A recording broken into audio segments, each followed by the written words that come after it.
E eu acho que para começar a gente podia falar isso, né? Em que ponto que a gente tá da inteligência artificial e o que é inteligência artificial? Que segundo algumas pessoas não é nem artificial e nem é inteligente. E aí? Exato, vamos lá, né? Bom, vou tentar trazer uma definição mais simples pra gente entender. Pensa assim, artificial é toda vez que você simula ou que você imita alguma coisa. Se a inteligência que é artificial, eu tô tentando simular, imitar. A nossa é natural repetir. ou é artificial? A nossa inteligência? A nossa é limitada, no caso, aqui do Limitada, programa, mas é natural. Exatamente. Tá. Mas não é só a nossa, Tem um né, pessoal que não é puro aí, que usa alguns aditivos para aumentar a inteligência, né? É verdade, né? É. Mas você sabe que a galera que usa remédio pra melhorar a Existe concentração e isso. tarefa, eles fizeram testes ao longo do tempo e essa galera consegue entregar mais em menos tempo, mas não aumentar a inteligência. Ah, tá. Sabe assim, você usa não um negócio... aumenta a inteligência, só entrega uma resposta mais O rápida. QI é o mesmo, você só faz mais questões na prova. Teve aquele filme, não sei se vocês assistiram, aquele Limitless. Limitless. Que eu não sei como foi a tradução aqui, que tinha uma droga mágica que o cara descobre que fica inteligente pra caramba, começa a aplicar na bolsa e tudo mais. E foi depois desse filme, os caras fizeram um estudo e bateram nisso, né? Então, mas lembra também que inteligência não é algo só de ser humano. Na verdade, qualquer animal que consiga assimilar um conhecimento novo e botar ele na prática, você trata como inteligente. Então, inteligência tem a mensuração da prática, Aqueles né, testes que fazem com o macaco de coloca uma situação pra ele, vai pegar uma caixa, coloca lá pra pegar a caixa de banana, aquilo é um tipo de inteligência. Exatamente, né? E fazem muito mais do que isso, né? Os macacos estão fazendo coisas bem mais legais. Cara. E agora tem aquela outra criatura, aquele cetáceo. O dia que os macacos começar a trocar câmera, velho.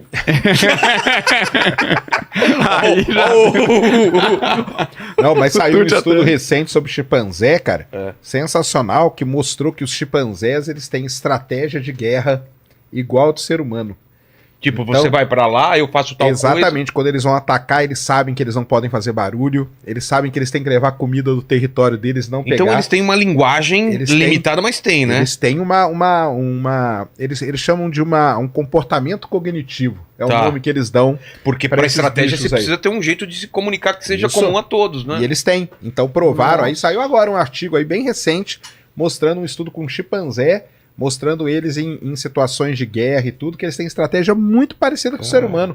Como atacar, por onde atacar, como se comportar no campo de batalha. É um negócio impressionante, cara. E a gente consegue ver as semelhanças do chimpanzé e do ser humano. Quando você vai pro DNA é muito parecido. Mas não vamos esquecer daquele outro cetáceo, né, cara? Que é o golfinho, bicho. O golfinho, além de ter um QI altíssimo em comparação aos outros animais, gosta disso também, né? E eles têm nome entre eles. Você tá me incluindo nisso? Você sabe? Sei!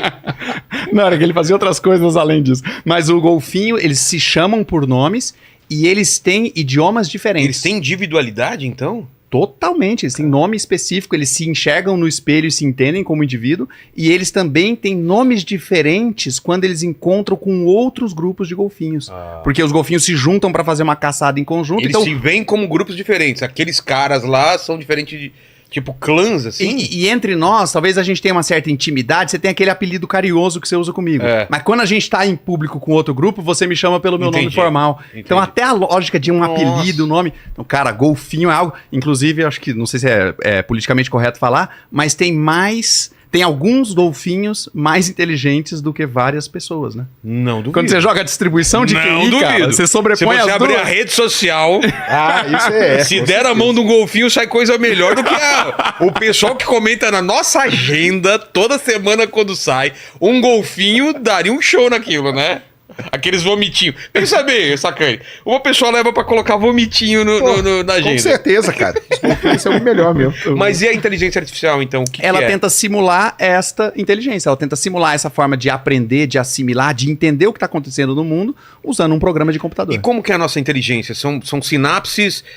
são nossas memórias, a gente pega uma coisa e outra e faz uma comparação. É difícil também, né? A definição pode vir de vários lados, né? Você tem na biologia, você tem na neurociência, na medicina, na matemática, mas eu gosto de usar um exemplo assim. Quando você aprendeu a escrever, alguém te ensinou as vogais, depois as consoantes, então A, E, I, O, U, B, C, D. Depois você juntou as duas, Ba, Be, Bi, Bo, Bu. Então você aprendeu lá o sujeito e o predicado, o objeto, o advérbio, o verbo. Quando você junta tudo isso, você escreve.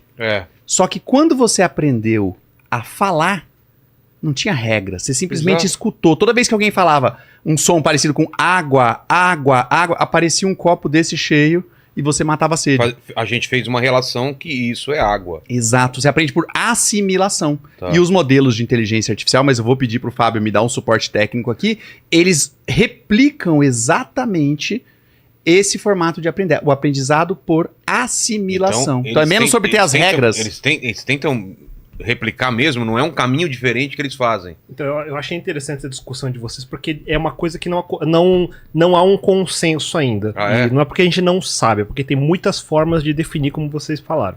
Dentro do mundo animal, se você pegar um organismo unicelular, ele tem inteligência, ele tem comportamentos que parecem inteligentes.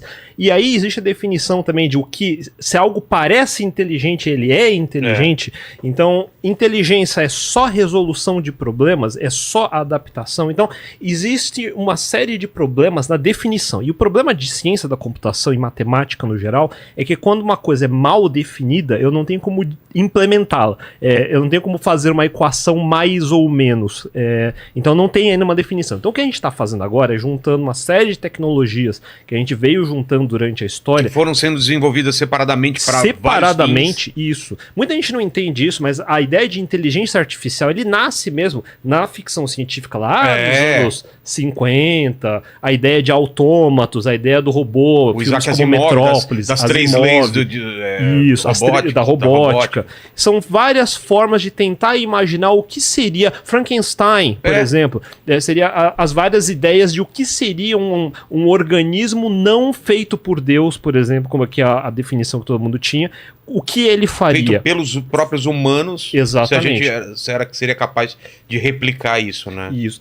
O que acontece é que agora nós tivemos uma série durante toda essa história. Então, a gente fala de inteligência artificial desde que a gente fala de computadores. Então, desde que nasceu computadores, desde a definição moderna de computadores. Então, eu posso voltar na história até Ábaco, até os egípcios, mas quando a gente fala computador moderno, a gente está falando da época da Segunda Guerra Mundial, a gente está falando de 1936, Alan Turing, e a ideia do computador formalmente conhecido como algo que computa números computáveis, aí eu vou chegar nesse ponto, mas esse computador fala, beleza, isso parece algo que se mexe, eu posso fazer ele se mexer sozinho, eu posso gerar um autômato, começa a nascer áreas como autômatos finitos, e aí a gente começa a entrar em robótica, a gente começa a entrar em visão de computador, o computador consegue identificar imagens, sintetizador de voz, eu consigo fazer um computador emitir um som que parece com um humano. Isso são áreas que vêm sendo estudadas da década de 50,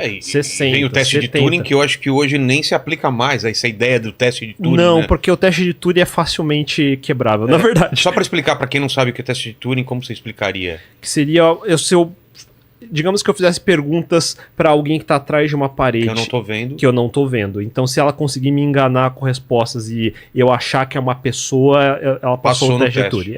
Mas isso seria hoje facilmente. É que o teste de Turing ele é mais uma brincadeira, vamos dizer assim, do que de fato um teste de verdade. Ela não foi feita para provar nada. Entendi. Mas o que significa que a gente hoje chegamos num ponto, e o ponto que a gente chegou foi em 2017 especificamente. Então, existem datas assim. A data específica é 2017, foi o lançamento do paper que saiu do Google, das pesquisas, Attention is All You Need, que define uma arquitetura que nós chamamos de Transformers. Então, dentro da área específica de redes neurais, que é uma sub-área de inteligência artificial, que nem eu falei, visão de computador é uma área, voz sintetizada é uma área, e existe uma área que é redes neurais. Dentro de redes neurais existem arquiteturas. Existe O que é uma rede neural? O que é uma rede neural? Isso é tão difícil de explicar que eu vou... Perdão a todos os PhDs que estão assistindo, mas eu vou ser obrigado Os três que estão vendo. Isso.